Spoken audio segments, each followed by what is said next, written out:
Yeah, today we are going to start with the topic that is the water pollution, right? But before we start with water pollution, you should be familiar with the term that what is actually the pollution is, right? So we are just starting with the basic, that is what is the pollution.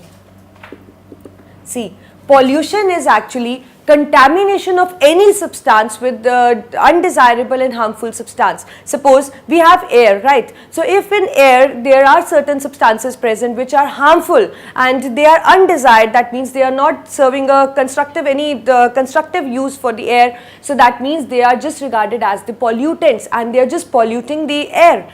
So likewise, these undesirable and harmful substances can be present in air, it can be present in water, it can be present in soil. So that means, or in general what we can say, that pollution is the contamination of the substance with undesirable and harmful substances, and those undesirable and harmful substances are just called as pollutants, right?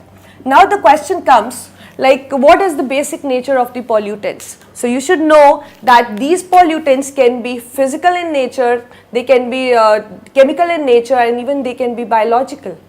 Means the factors which leads to the pollution, or you can say the substances, they can be a physical thing, they can be a chemical substance like SO2 gas, CO2 gas, or you can say some the heavy metals and all. So they means they can be chemical in nature, and moreover the presence of microorganism just suggests that it can be biological in nature, right? Now the question is that, as we know that what is the pollution and what is the pollutants and what different types of pollutants we come across, and what are the sources from which actually these pollutants come. So these sources are actually the natural sources also, because there are certain natural activities which are happening around, which leads to the you can say the release of that particular kind of undesirable substance in air, right? And it can be a man-made cause also, like due to some human activities also it can be present in a substance. That means it is contaminating the given substance.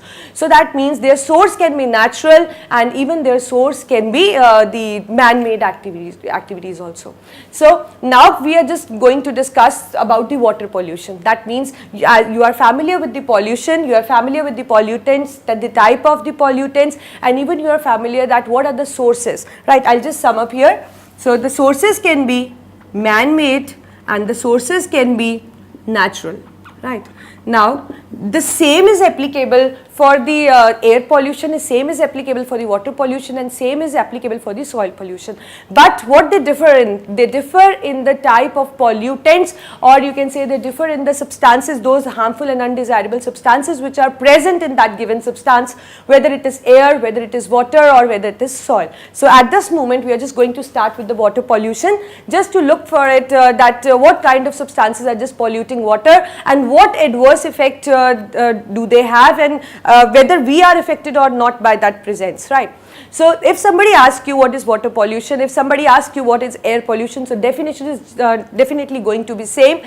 You just have to change the name of the substance. Like if I ask you in general what is pollution, so you are going to say that the contamination of the substance with the undesirable and harmful substances, right? But if I ask you that what is water pollution, then what you are going to answer? You are going to answer in a way that the contamination of water with harmful and undesirable substance. So that is something water pollution, right?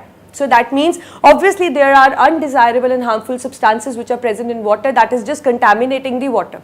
Now what are those the substances, those pollutants which are actually affecting the water, right? So they are, so the pollutants that pollute the water are actually the detergents, the agriculture waste, the industrial waste, the sewage, the microorganisms, right? And also it can be oil drilling. So all these are the, see, apart from that we have many other causes also which are just polluting water, but actually the main causes of the water pollution are these 6 factors, right? So what is it? We are just going to discuss one by one, like knowingly or unknowingly how they are just disturbing the water, or how they are polluting the water, or you can say how they are disturbing the aquatic life which is present in water, or what effect, adverse effect do they have on us or on the soil as well, right? So first factor is the detergent. So the question comes, where these detergents are used. As you all are familiar what actually the detergents are. Detergents are the chemicals which are used in the houses or anywhere, and their use is that they are solving the purpose for cleaning, and they are just or you can say they have a laundry use, and also they are used in dishwashing, right? So that means detergents we need obviously we are in immediate need of detergents, because we need to clean the utensils as well, we need to clean the clothes. So detergents have a, you can say, a broad use, because it is used as a a disinfectant also, and so to how they are just polluting water, our concern is that, right? So what, you know what actually detergents contain? These detergents contain sodium hypochlorite. Most of the detergents, they contain sodium hypochlorite. I'll just write the name also. So most of the detergents contain this NaClO, that is sodium hypochlorite, and along with that what they have phosphates in them, and along with that they have the surfactants also in them. So you know that these 3 things, that is the sodium hypochlorite, the phosphates and the surfactants, they are actually the needed substance for the detergent to solve its like use. That means like the detergent is being used for laundry. So if these substances won't be present in the detergent, so it won't be able to just fulfill its purpose, right? So now just look at the uses, like what actually they are doing for the detergents, or what actual they are just helping detergent to solve its purpose, right? So the first is the sodium hypochlorite. So this sodium hypochlorite is an effective disinfectant. So it has to be present in detergent so that the detergent can be used in laundry or for any cleaning purpose, right? So that means this serves as an you can say an important constituent of the detergent. So it has to be present in the detergent. We cannot you can say we cannot substitute it with some other chemical. Second is phosphate. Phosphate also plays an important role, right? So how it plays an important role in detergent? It just helps in softening the water, right? So it is just what function it is fulfilling in detergent? It is softening the water, and moreover it just helps in removing the stains of grease and oils, and moreover it just reduces the alkalinity also. So that means it is also an important constituent. It cannot be substituted by any chemical, right? So it has to be present in the detergents. Next we have is surfactants. So moreover you know that what are the surfactants, and we thoroughly need them, right? So that means these presence of these 3 substances has to be there in the detergents, because they are serving some important uses so that the detergent can be used in laundry or the dishwashing, right? But how it is actually how it is just polluting the water? You know that out of them this sodium hypochlorite is also, you can say, a chemical substance. So when it just get disposed into water, it just affect the water. You know how it affect the water? I'll just discuss when I'll just club surfactants and all, right? So at this moment you should know that this is a chemical, and if disposed in water it can cause the pollution. We'll discuss the factor that how it can cause pollution. Second we have phosphate. So all of the 3, the surfactants, the phosphates and the sodium hypochlorite, so when the detergents gets disposed in the water bodies, what they do, they actually lead to the excess growth of algae. They actually lead to the growth of algae in the water body. So this the growth of algae is so numerous, or you can say algae spread in water in one go, and the amount is too high, and you know the excess growth of algae is something called as the phenomena that is the water bloom.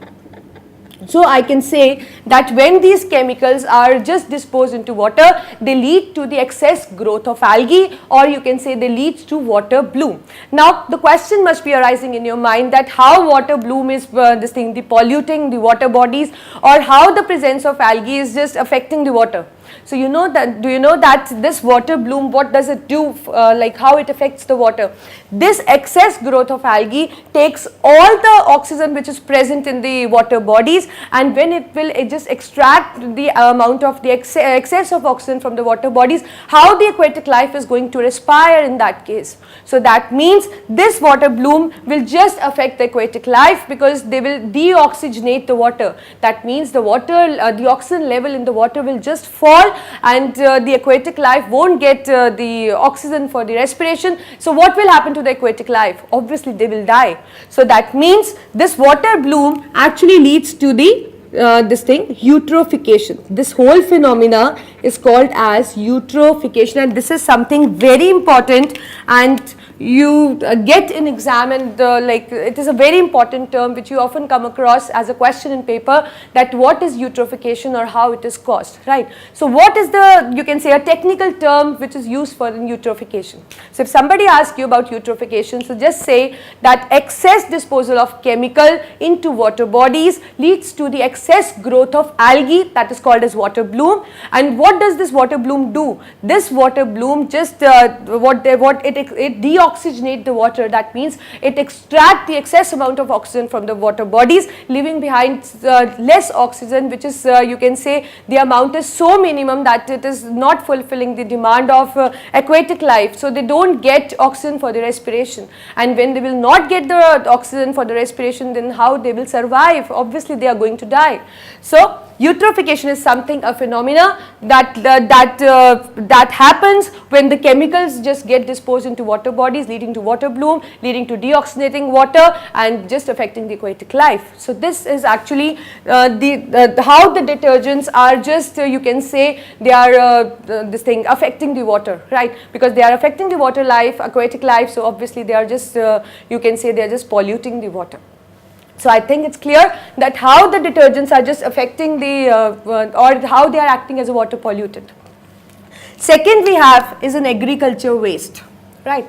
So you know that for better crop production we need to use certain chemicals. We use pesticides. Pesticides are certain chemicals which just destroy the pest, right? Because pests are the organisms which just destroy the crops. So we don't want our crops to be destroyed. Obviously we need the production should be high. So what we do, we just spray them with the chemicals, that is the pesticides. That means the chemical which will just stop the growth of the pest, right? And obviously they are needed for the better the crop production or for a sustainable agriculture. We need that. So what happens? So we need the pesticides. Obviously that is clear that we don't want the pest to attack crops, so we need the pesticides. There are not only the pesticides, there are many chemicals which we are using, right? See, we need to increase the fertility of the soil because it is directly or indirectly just involving in the increase in the crop production. So we need the fertilizers also, right? And you know that the fertilizers are also the chemicals, they are increasing the fertility of the soil, but they are also chemical in nature. If get disposed to the water body, they will also leads to an eutrophication. That means a stage can come, like if we just we have an excess use of this fertilizers or the chemicals, whether in the agriculture or the detergents, so they will just affect the aquatic life, and if the aquatic life will extinct, so that means a food chain is just going to there will be a blockage in the food chain, and it will just affect the ecosystem. So that means the agriculture branch, or you can say the agriculture waste, is also polluting this the water bodies. Third, we have the industrial waste. Now see, with the increase of modernization, obviously we need industries, right? Because industries are just solving many uses for us. Like there are industries which are synthesizing certain chemicals like detergents. They are synthesizing the perfumes, dyes. So we need all those products. We are in an immediate need of those products because in market or in a daily life they are just solving some purpose for us, right? So with increase in modernization, the industrialization is also increasing, and when the industrialization urbanization is increasing, it is just benefiting us, but it has a, you can say, adverse effect on our our panch tattva, that is the air, water, soil, the water, and this kinds of things, right? So that means they have to be we have to minimize, we have to do certain kind of things so that they should not pollute our you can say the ecosystem, or they should not affect the ecosystem. Now, how our concern at this moment is that how industrial waste is just polluting the water bodies. So, as I have told you, there are so many industries, the mines, the dyes industry, the paints industry, the pesticides industries. So, that means they are also just releasing certain kind of substances which are destroying the water nature. So, what are those substances? They can be organic, inorganic, they can be acid and alkalis, they can be some other chemical compounds. So, in any way they are just destroying the water. For example, we have some heavy metals, right, like the lead and the mercury, and you know that if these heavy metals get disposed into water, they are just affecting the water. Now, how? For example, the example which is striking in my mind, you know, you are aware of the lead metal, right? You know that if the lead is disposed to the water body, and through water, if we take the untreated water, that means if lead comes into the food chain, how it is just going to what adverse effect it is going to have on our body. It will just reduce the activity of the enzymes, and you know enzymes are the chemicals which are actually needed in the body because they are performing many biochemical reactions. So if lead knowingly or unknowingly get into the food chain or into any organism, it is just going to you can say degrade the activity of the enzymes. So that means it is just you can say an adverse effect on that organism which take in that lead. As likewise, we have mercury also. You know, mercury can cause mercury poisoning. How? The mercury, when exposed to the disposed to the water, gets converted to the methyl mercury. I repeat, when mercury is disposed into the water, it has a tendency that it gets converted into methyl mercury, and it gets inoculated, and fish is obviously there in the water, so that means directly or indirectly this methyl mercury is present in that fish also, and we all are fond of taking fish. So when we take the fish, so that means that methyl mercury enters in our body and it causes the disease, that is the mercury poisoning. So obviously that means it is having an adverse effect on our body or any other member of the food chain. So obviously it is affecting the ecosystem, right? So likewise, we have many nitrates, phosphates also. They are also just harmful for us, like the nitrates, phosphate, the inorganic substances or the organic which we get from the industrial waste. So they also leads to the eutrophication which we discussed, that is water bloom, that is the deoxygenation of water. So that means that is also serving as an you can say, and it also has an adverse effect. Moreover, there are certain, you can say, the industrial waste also contains the oils or the alkalis, so they also affect the water because they don't let oxygen to enter in, they just form the film on the surface. So that means that that is also affecting the aquatic life, and if the aquatic life will suffer, obviously the water pollution will take place, and if the water bodies will get polluted, because it is one of the the elementary factor of the biosphere, that is one of the member of the panch tattva, so that means our ecosystem will just get disturbed. So that means this industrial waste also has it acts as a pollutant, or it has an adverse effect on the water bodies. The next factor is the sewage. Now, what is the sewage? Or you know that the sewage is mostly it is a domestic sewage. Now, the question must be arising in your mind, what is domestic sewage? So, domestic sewage is actually the untreated waste water which just gets disposed into the water bodies. So, that means the sewage is also creating many, you can say, many problems for us, like it is just spreading the disease, because when the sewage is just disposed into the water, untreated sewage is disposed into water, it leads to the growth of the microorganisms that cause diseases. As you know, typhoid, malaria, they all occur due to presence of the microorganisms, and there are many other diseases as well that are caused by the microorganisms, right? Likewise, the sewage may contain maximum it contain the organic and the inorganic substances, like the things which we are using at home, like in kitchen you are using the foods, you are using the vegetables, you are using the fruits. So they all act as organic organic substances, and if they are present in sewage, they are just going to affect the water bodies. Likewise, we have soaps and detergents also, like we are doing laundry and we just pass the untreated water into the water body. So that means directly or indirectly we are just disturbing our ecosystem, right? And nobody wants to do that, because we are directly or indirectly we get affected by it, because we need water. You know that the water is really needed for the survival, right? We cannot live without water. So that means this sewage is also creating a problem, and it just increases the BOD also. Now, what is BOD? BOD is actually biological oxygen demand. So what happens when this untreated wastewater just gets disposed into the water bodies? So it just increases the BOD. How it is increasing that? Because the sewage, when disposed in water, it leads to the production of many microorganisms, and those microorganisms are also taking the dissolved oxygen of the water. So that means the biological oxygen demand in the water will just get increased, and if it will get increased, and if it is not meeting that sufficient amount of oxygen, so that means obviously it is going to create in water pollution. That means it is going to affect aquatic life, and if any one factor of a food chain gets affected, so we also get affected. So that means it also one of the pollutant that is just polluting the water. Moreover, microorganisms, oil drilling, that I have already explained you, because they are causing the diseases. These oils also, like when the oil just escapes into disposed into the water, they are just forming the film, and they do not allow the oxygen to come into the water. So that means how aquatic life is going to suffer, right? So these are actually the factors that are creating the water pollution. So we should take certain measures in order just to reduce them. Like we should look for an alternative constituent for the detergent, so that it doesn't lead to an eutrophication, which I told you is an important impact on the water. Likewise, agriculture waste, we can make use of certain substances like the manures or any other substances which are biodegradable that do not cause pollution. So that means we can take into account or we can just make use of those substances other than using the chemicals like fertilizers, pesticides. We can look for some alternative source.